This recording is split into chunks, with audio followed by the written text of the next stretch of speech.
I'm interviewing Mr. Jack King, the voice of launch control during the Gemini and Apollo years.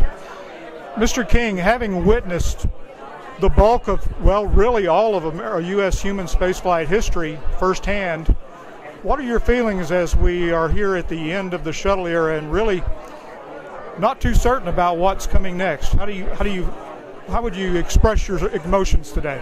It's a very sentimental moment for me.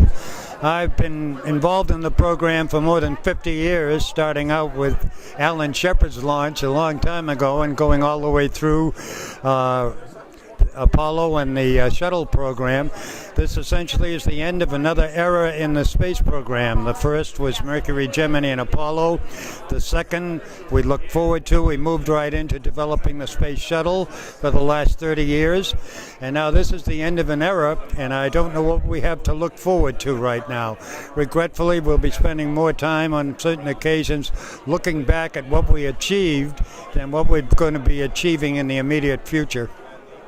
How do you think the people 100 years from now will view the Apollo program and really the shuttle as a follow-up? Was the shuttle comparatively a letdown compared to flying to the moon?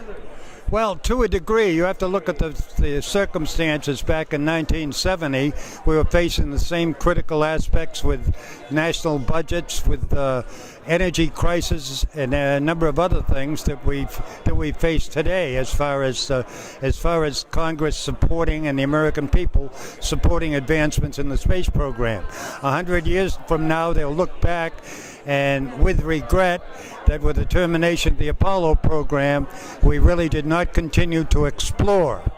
We've spent the shuttle has done a fantastic job. We've developed the space station, but at the same time, we sentenced ourselves to 30 years of hard labor in low Earth orbit. And I remember go back in the Apollo days, and I'm with all of those guys who wanted to continue. We wanted to go out and explore with it, but I've got to give credit to the shuttle program. That was the only alternative we had at the time, and it's been a highly successful program. But regretfully, this is the end of it, and there isn't too much to look forward to right now. I hope there'll be a change in the future. From a personal perspective, looking back over your career and your life living here on the Space Coast, is there any particularly favorite moment, either here or maybe the first step itself? Oh, well, I guess you'd be asking about the launches. The first one, we just celebrated the 50th anniversary of Alan Shepard's launch, and that had a tremendous impact on me. It was a first, and as I've said a number of times, it's the only one where I was really misty-eyed when I saw that take off.